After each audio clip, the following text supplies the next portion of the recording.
Welcome to MSP 1337. I'm your host, Chris Johnson, a show dedicated to cybersecurity challenges, solutions, a journey together, not alone. Welcome, everybody, to another episode of MSP 1337. This week is a little bit different as we rarely have more than one guest on the show. This week we have two, Mike Stewart from Anchor Networks and Charles Love from ShowTech Solutions. Guys, welcome to the show. Thanks, Chris. Thanks. So this is a shift in some of the conversations that many have heard on this show, and that is to start with a story. That's actually how that's how 1337 started, was to tell a story, and it was to tell the whole story, the truth, like not what was necessarily published in the Glamour magazine, right? What happens when you get hit by ransomware. And so what I wanted to do is have you guys, for those listening, the title of this episode is Runbooks. We'll just call it that simple. It's just Runbooks. But there's a reason why it's on the front of both of your minds, and why, as Charles, you said, when the story unfolds, imagine yourself now hiding in a bathroom. So guys, talk me through the story that took place at your MSP Ignite peer group recently. You know, what took place and why, where did this challenge come from? You want to go, Charles? You know what? You started this nightmare. I think you should start. Absolutely. Yeah, so I was going through some of the security trust marks, figuring out how we better our security posture as an organization. And one of the topics that I started talking about within my company was just around how do we recover from a significant situation where we may lose complete access to all data. We may lose an entire platform, whether it's an insider threat, someone pushing the wrong button, or the vendor just doing something wrong and us having to restart from zero. And it scared a lot of people within my company. So I decided to take it to peer group and see if they were willing to help. And apparently I scared a lot of people in peer group as well. But talking through RMM was a good example. Is you wake up one morning and RMM's just gone, not unavailable, but absolutely gone. You don't have access to the portal. You can't get anything into it at all. And how to recover from that? Do you know where to start, how to reset it up, whether it's with the same tool or a new tool, but going through and figuring out how you recover from zero. And then while we were talking about that in peer group, the next day we come in and the CrowdStrike situation happened, kind of in that same area, is like recovering from some major impact like that. And the impact doesn't have to be specific to your company to have it have catastrophic impact on your company. Yep. Well, there's so much to unpack from what you just said, Mike. Right. So, so we were in peer group and Mike brought up the fact, hey, what happens if we lose RMM? And we're like, oh, you mean like it's down? Like that happens. I'm on Concord. It happens once a quarter, right? But it normally comes back up. He's like, no. What happens if it goes away?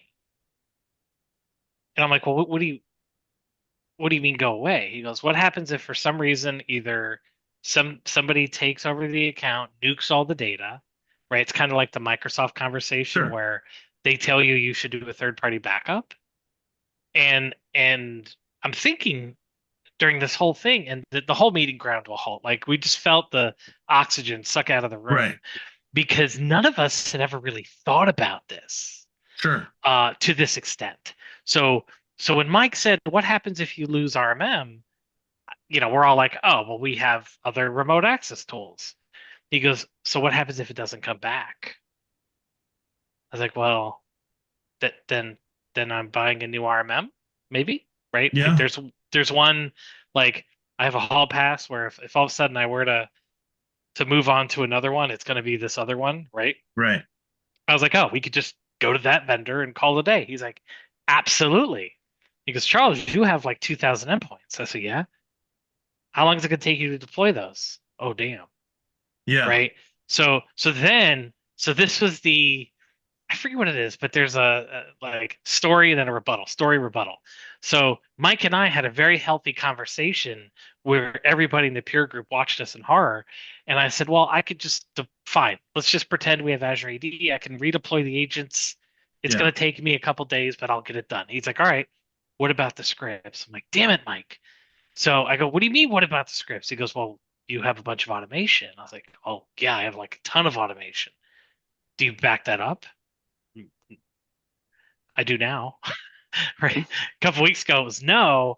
So then Mike was like really going deep into what automated jobs do you run? How often do you run them? All these things that we kind of never thought of. And and he brings up a really valid point because when you think of like let's say an IT glue or what's the other one, the ConnectWise one, BizDocs or the other glue one, right? IT Boost. IT Boost, yeah. Boost. There you go. So when you think of Glue and Boost, both of them have a concept of a run book. And in our brains, that's kind of what I go off of. If Sure. I trade a customer with another MSP, I'll send them my run book, they'll send me their run book, things like that. But RMM providers, DNS provide like these vendors don't offer run book things, right? So I can give a customer, excuse me, I can give an MSP this entire run book of all their passwords, all their documents, all the changes, da da da da da.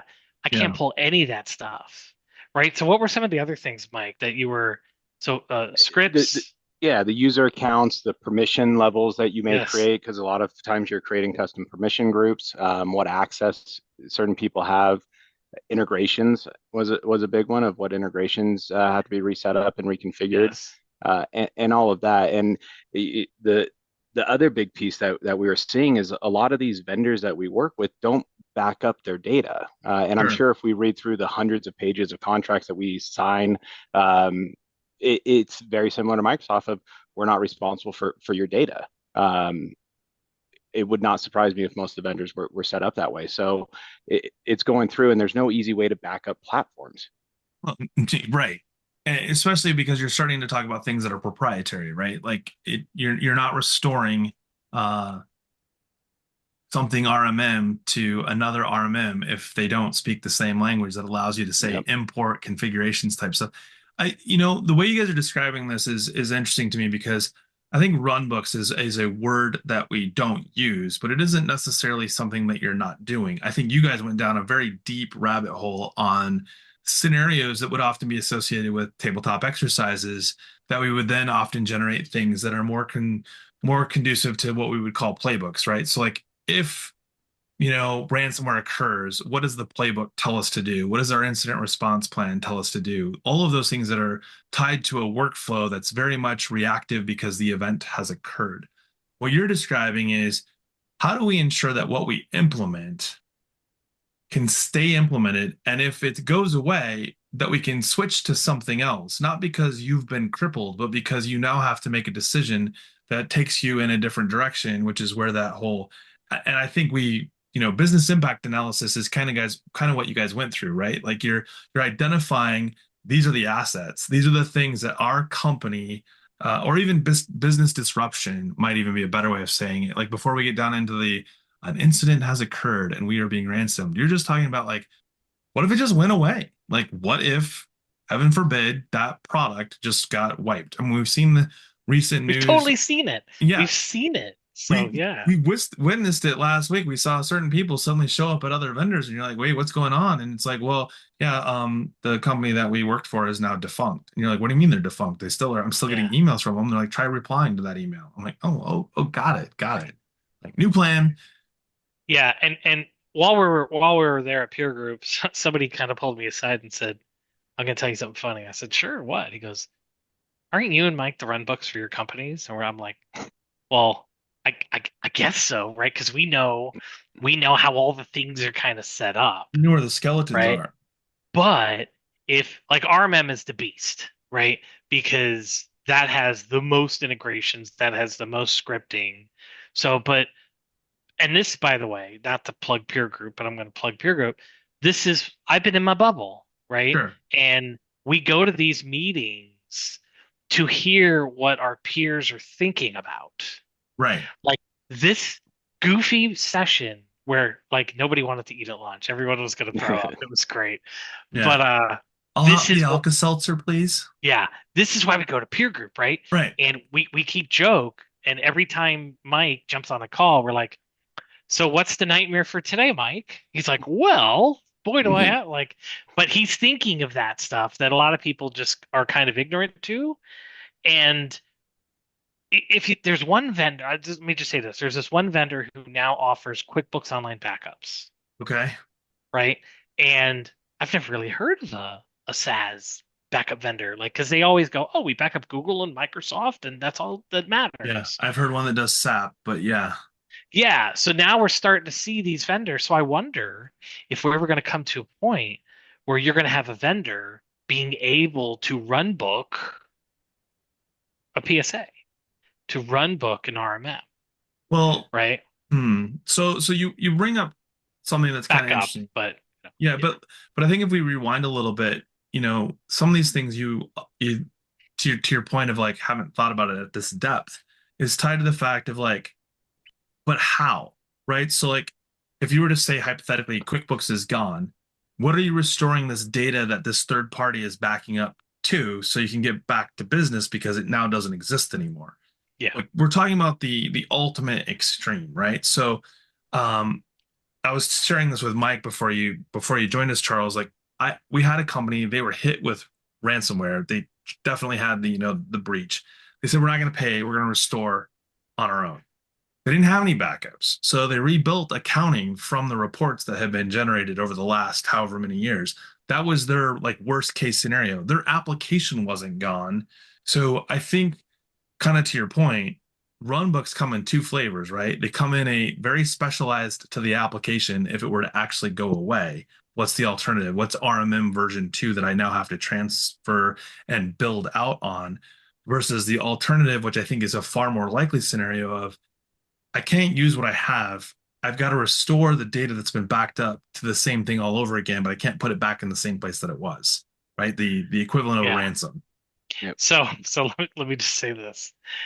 This also is Mike and his craziness. I Crazy said, Mike. and I love him, right? And I mean, I'm just saying this is not a bad thing, but this is Mike pushes me and I push Mike, right? At Sure. least I like to think of that way. I think he pushes me more than I push him.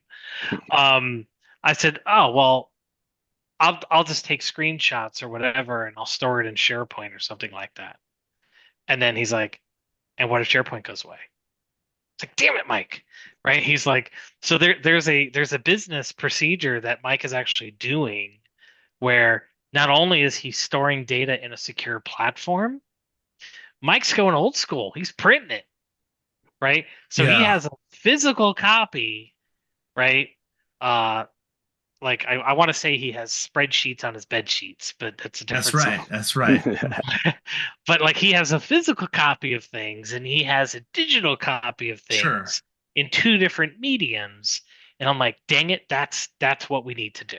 So I'm going to say there's a caveat here though. So I think for each of you having different businesses in different locations, there are a lot of things at play. So there's really two flavors of run books, right? One is I hire Charles to come work for me, and I have a run book for each application. I need you to be able to understand and be successful with how you're supposed to use that tool. That's one scenario, right? Like those are run books that are extremely important so something doesn't get broken because they failed to follow.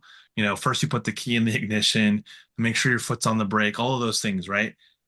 The run books that we're talking about right now, I don't think you just jump to conclusions on unless you've done due diligence with, say, something like a business impact analysis, where you're looking at what are the risks to my organization, business disruption, natural disasters, those types of things, right? So, you would have like network failure, hardware failure, power outages, again, back to natural disasters, security breaches, and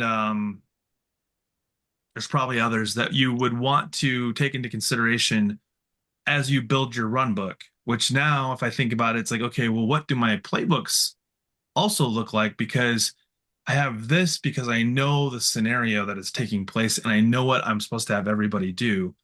But the playbook now is the reflection of the event has occurred. Charles knows that he has to call Mike. Mike knows that he's going to call everybody else on his team. Those things that come into play that aren't even necessarily about the application coming back online or what the alternative is. But I think they both take us all the way back to saying, if you haven't done a business impact analysis, you're potentially spinning your wheels on low probability, high impact. But if it's low probability, like how much time should you be spending on? Yeah, we got backups of that. We've got them in two different locations. And in fact, I just sent some to Charles just so he has a copy in Florida because that's a little bit of regional diversity here. Yeah. Okay. So I think the what you uncovered is brilliant because no one's thinking about this. How many would be truly paralyzed if any of those things you're describing happened? Yeah. Yeah, So absolutely. go ahead, Mike. I was going to say, like, and I agree with that. Because I started going down that route of like, how much time am I putting into something that most likely isn't going to happen? But what it really did accomplish is it had us looking at different areas that were impactful. So Sure. as we were creating these things, we were looking at, oh, we need to have a idea of what security groups are there. Oh, why do we have that security group? Oh, we need to have, a copy of what jobs are running. Why are those Yeah. jobs running? So it almost provided a check and balance for us to be able to go through those exercises and figure things out. And again, yeah, identifying like, quick conversation of if this product goes out, what is that impact? Am I going to be in a point? And if it's not going to be a big impact of, oh, I just buy a new product and roll it out, less priority to have those types of run books or playbooks in place. But uh, it starting at such a high, doing it at such a deep level allowed you to allow us to really identify a lot of gaps in areas that needed to be addressed in that sense. A- And I kind of find it funny because as an industry, we've learned nothing, right? When the Kaseya breach happened back in the Yeah. day, and we have friends who lost access to their tools, and we didn't Right. we didn't really think about that. Everyone, we have a couple people in question. We're like, hey, I'll help your customers. This guy will help your customers, things like that. So this is kind of like business continuity for the MSP, It, right? it is. Like, It so a run book lives inside your playbook, right? So like you think about run yeah, books like recipes for cookies, and the playbook is like you're going to have a party that you need cookies at. There's so you could have a playbook that has lots of recipes in it, right? You could have a playbook that says if we have business disruption where these four critical applications are taken down, inside my playbook, I have four run books for those critical apps. And I think to the point that you guys started the conversation on is you need to be able to have the conversation of what if it doesn't come back? Because business disruption, you can only survive so long on that gap of being able to go back to work. But it doesn't matter the scenario is, right? The service, you can't deliver services to your clients. So that means there's a lot of problems coming into play really fast. yeah. So what Mike has kind of pushed me forward on is really analyzing each vendor and each technology and where it kind of fits, right? Is it a nice to have? Like, look, if Right. if my third party patch system went away, Yeah. I can figure it out, right? But we had a situation. I'm not going to name the vendor, but one of the vendors, our database was inadvertently disabled, Sure. and that software touches 2,000 endpoints, and we lost all management of that. This one was like on a scale of 1 to 10, it was like an 8. Wasn't quite a 10, wasn't like a 0 being nothing. Yeah. But for that hour, we're like, holy smokes, what do we do? Right? But they fixed it within the hour and life went on and nobody was impacted. Nobody really knew. But what happens if that tech or whoever inadvertently purged our database Yeah. and it's gone, Yeah. which Well, can happen? and again, we are describing a little bit some of the more extremes, not saying that that one can't happen, but like let's use the CrowdStrike one as an example. I think it's a great example. Like it doesn't have to be CrowdStrike, but the fact that someone has to be in front of the machine to Yeah. bring it back times 2,000 endpoints, That is not realistic for any MSP to do in a reasonable amount of time from a business disruption standpoint. It's not possible unless you have some sort of in your ecosystem, like every client you have, that there's potentially another MSP that you could call upon and say, hey, I need boots on the street. And this client already knows that if they come in with this badge on, they've been approved by us because if Yeah. you look at the Delta situation, and I think it's crazy the way, I'm not going to say that, we'll just say that it's a different, So and Super Strike are going after you because they think that you didn't do what you should have. Like, I mean, I had this conversation with Matt Horning the other day, back and forth in Teams, and he's like, don't we teach our clients and our peers, like, you don't just accept free help just because they can come in and help you. Like, does the person that's letting you into their office to reboot with the flash drive, how are you deciding that they legitimately are who they say they are? And in this case, maybe it's because, well, they're wearing a Microsoft polo, so they must be with Yeah. Microsoft. Like, I think there's some things to be taken away from this that goes hand in hand with what you're describing. Outages will happen. Hurricanes and tornadoes and all of those things are happening on a more frequent basis than we've ever seen before.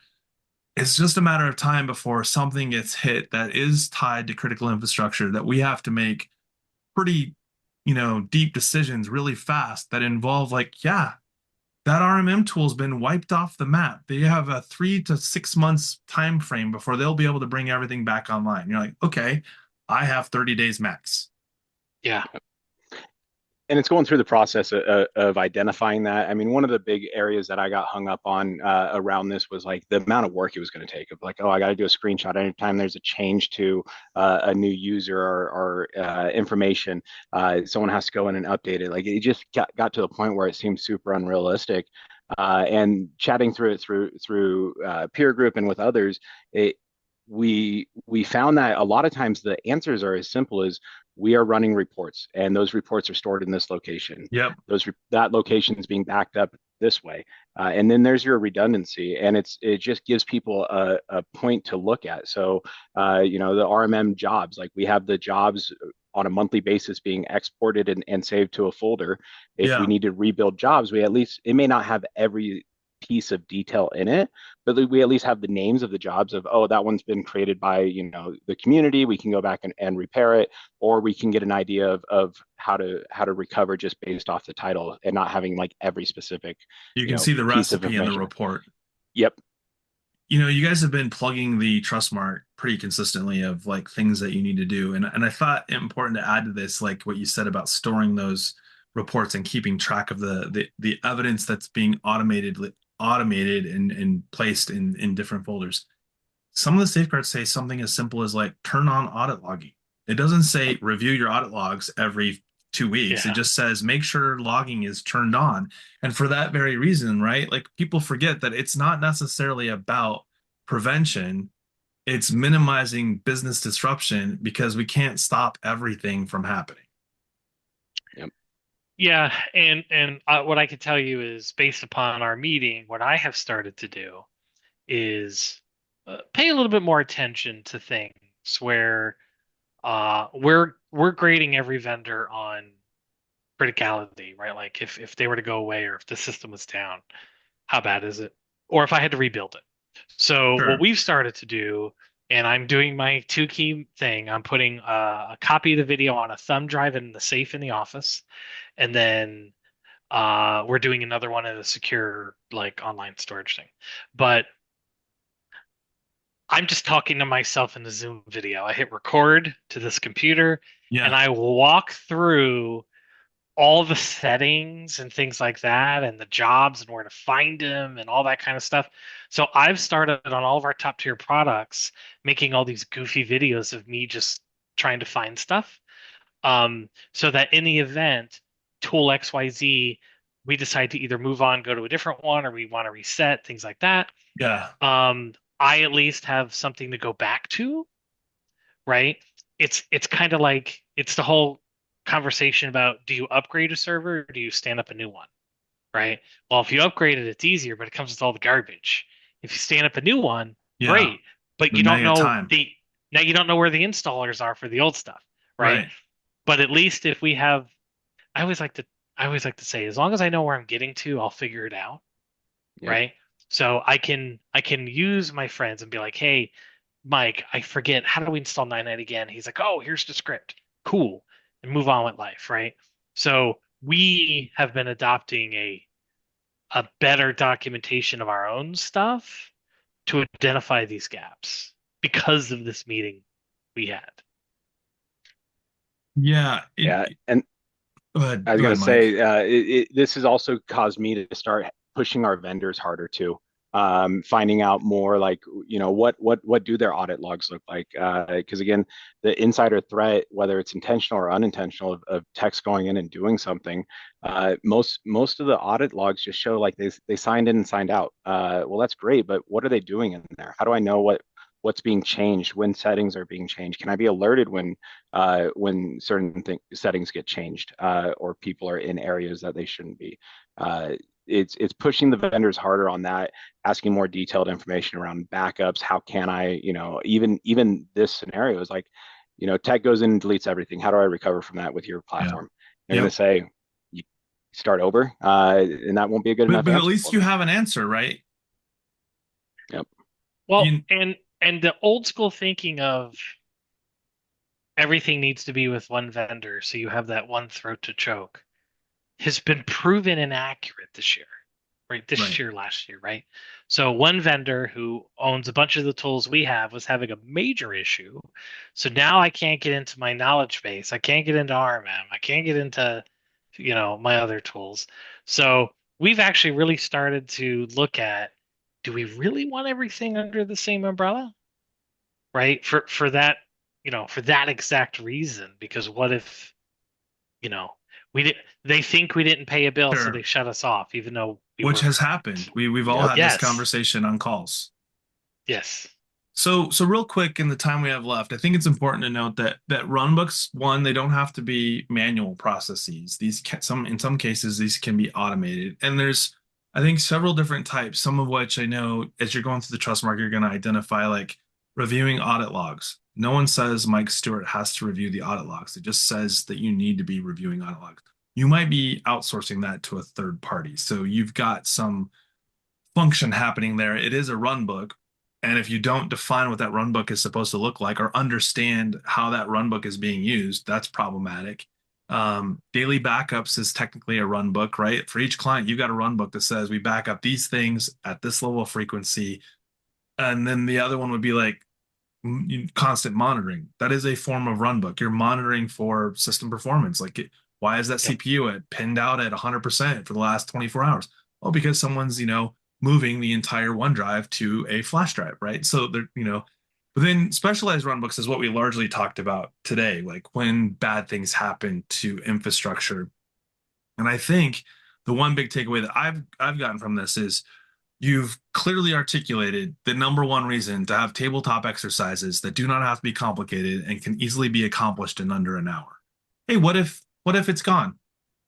Okay, let's talk through that because if it's gone, we need to have a plan in place. And I know it's an extreme example, but like we know there are scenarios when something can be down and it can be down for long enough that you're getting phone calls from your clients that make it even worse. So what's the plan, right? Like, what would you, going forward, what is it that you're doing with your staff to articulate with your clients? Because I don't think this is I'm the MSP and we have run books. This is a largely have to incorporate as part of your playbooks that your clients are part of that conversation so that when they go, hey, I can't do something, that their panic is at least reduced to know that they need to make a phone call and have that conversation that says, yep, we've executed the XYZ playbook. This is what we're running through right now. And oh, that happens to be XYZ RMM. We're going through that run book right now to make sure that this is something and we'll let you know as soon as we have an update. Yep. Yeah. Because usually they just want to know, right? Most clients, in my experience, even when I was working for the school district, they'd call me even though they knew I was on the phone with support, like find out how long it was going to be before we're back online. I'm like, well, the longer I talk to you, the longer it's going to be before I have an update. Any Get last it. words, guys? Because I might go hide in the bathroom now too. Yeah. Yeah. Um, you know, we kind of talked about it, the tabletop exercise. Um, I would recommend everybody sit with their team and just kind of workshop these. Like, hey, because funny enough, I asked my guys and I said, hey, when RMM is down, what tools do you use? And the new guys are spouting off. I'm like, no, what do you mean team viewer? What are you talking about? Like, I pay Oh, for these. Microsoft. Yeah, I pay for these other two tools. I kid you not. One of them, he's only been here about a month. He goes, oh, we have that? Right? It's like yes, we have that. So I realize that even my own team doesn't know of some of the fail safes that we have built in. Sure. So we're trying to rectify I that can as see an well. interesting run book along those lines. Like these are all the if then statements in your code that says there's no red alarm going off, but you are being let you know someone's telling you. Yep. Yep. What about you, Mike? Again, there's a lot of jokes going around like the sleepless nights that I cause for people, and that's not my It's direct true, intention. but you did a good job at it. But I gotta share. I gotta share. Because you can't just all be on me. Like I gotta share that those sleepless nights with Yeah, everyone. But yeah, it's again not all always about like this is going to happen. But it gets the creative juices going of, well, if it absolutely. does happen, and then it makes it less scary when something does happen, whether it's that exact situation or a variant of it. We've also made it finite, right? So like when we do tabletop exercises, we can keep adding variables in that constantly change, make worse or better, however you want to do it in a tabletop. When you're talking specifically as you've got a playbook for whatever it is, you're tracking it in your, as an organization. But when you start talking about a run book, you're getting very specific to a very specific thing, right? You could say the network, or you could say an application, or you fill in the blank, but at least it's finite as far as what's being impacted in the conversation. And you're not ending up on this like, squirrel of like, well, what happens over here in, fill in the blank that now has us talking about something completely different. You can easily bring it back and going, hey, we're talking about our RMM tool, not Azure AD, not all of these other things. Yep. This is great, guys. Lot to chew on. Maybe this will be a workshop we should strategize for CCF or ChannelCon. Maybe sooner than that. For everybody listening, this has been an episode of MSP 1337. Thanks and have a great week.